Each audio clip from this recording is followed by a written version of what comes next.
I asked where we got our information from, since we're not involved in it. We know that funds have 800 eyes and 800 ears. So this is where the money comes from. So these are the strengths we received from our policies about this program. That the children were well fed, the school enrollment increased in schools that were involved, the health of children of those schools and their siblings at home also increased for the regular health control they do in those schools. Toilets constructed in some schools help to improve the hygiene of that school and with the children. Then parents got involved by activities in the center, in the school management and in preparing the food, and work on the school farm. And we saw the children have better results from what they call their pockets home. So it means their reasoning increased. The weaknesses that we received from those who gave us information, that it created dependency for some parents.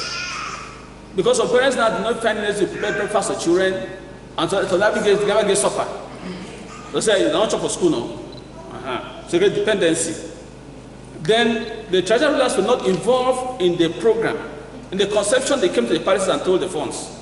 But in the installation and the running, were not involved. We just thought things going on. Then school farms actually existed in many of these centers. From what we saw, they existed with a nice signboard, and they put it as school farm.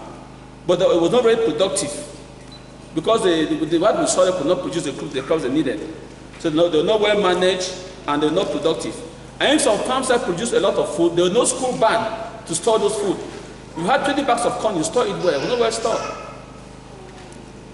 Then the production of some schools decreased drastically. Where other schools increased, nobody schools had no hiding center, they almost went out of existence. The children were drained to the other schools. Then the management and some head teachers took the project as their immediate source of benefit. Know the truth. Even after the program ended, the food of the program and the oil was still seen in communities. So we still found the market from those sources. Then in some schools, there was water on the campus, but no water at the feeding center. In some schools, there was no water at the campus at all. So there was now poor sanitation. Opportunities. We have the president of our traditional authorities who are ready to participate in the program to give advice and assistance to mobilize the population. They have the community, we have this spirit of volunteerism in our community, where people really come out to work for the project that is for the benefit of the community, do community work. They require the women to cook and the men to supply firewood. They have good farmland that can be exploited for the project, for the schools that are involved. The opportunity to involve all primary schools in the program. Threats. As I said above, there was self-centeredness of management committee members. So instead that the food was the source, the program was the source of feeding their own families. Then, so there was also self-enrichment. Funds were collected and ended in the pocket of either the chairman of the management board or the head teacher. I would say funds were poorly managed, or the police were also poorly managed. Then the farms were also not well fenced. We saw a farm where it was well worked and goats ate everything with cows. So I passed and looked at it, we saw it and asked, what do we do?